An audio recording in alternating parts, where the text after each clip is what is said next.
Méditation du 6 septembre, les paradoxes des selfies. Les selfies semblent inoffensifs, mais je me demande si notre obsession pour eux ne change pas la façon dont nous communiquons les uns avec les autres. Citation de Craig Groeschel. Ma sœur Scylla voulait offrir à ma mère un cadeau photographique pour son 70e anniversaire. Lorsqu'elle m'a envoyé les photos qu'elle avait sélectionnées, j'ai senti un nœud se former dans mon estomac. Elle datait d'il y a des années, bien avant l'existence des selfies, et j'étais horrifiée de m'y voir. J'ai dit non, s'il te plaît, non. Mais lorsque nous avons raccroché et que je les ai regardés de plus près, je me suis dit, ce que je projette correspond à la réalité de ce moment-là. Je ne les aime pas parce qu'elles sont trop authentiques. Pourquoi est-ce que je veux cacher mon ancienne authenticité d'adolescente? Je pense que c'est parce que j'ai pris l'habitude de retoucher les photos que je prends avec mon téléphone avant de les envoyer à quelqu'un ou de les poster sur les réseaux, cachant ainsi mon vrai visage, que je trouve parfois laid. De nos jours, c'est la chose la plus courante sur les réseaux sociaux.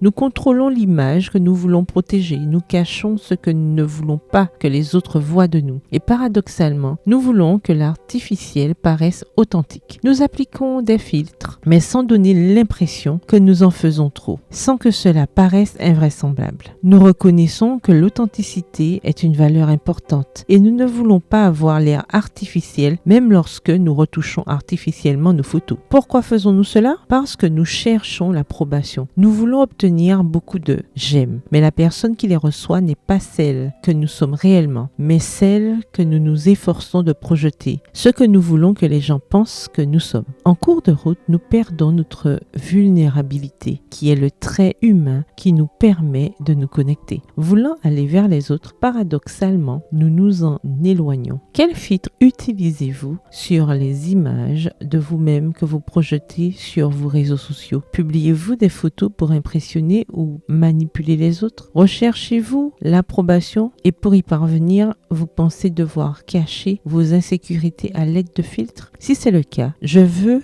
que nous réfléchissions ensemble sur le fait que l'insécurité que nous ressentons ne se règle pas avec une image parfaite. Elle se surmonte avec une transformation quotidienne du cœur. Et cela arrive quand nous nous tournons vers Jésus. La beauté d'un caractère chrétien se voit à l'extérieur. Pouvez-vous imaginer la puissance des réseaux si les images et les textes que nous postions reflétaient Jésus? De même que ce qui compte pour le 70e anniversaire de ma mère est d'exalter ma mère, ce qui compte dans nos vies est d'exalter Jésus. Le verset du jour se trouve dans Jean 3, le verset 30. Il faut qu'il croisse et que je diminue. Bonne journée, que l'Éternel vous bénisse.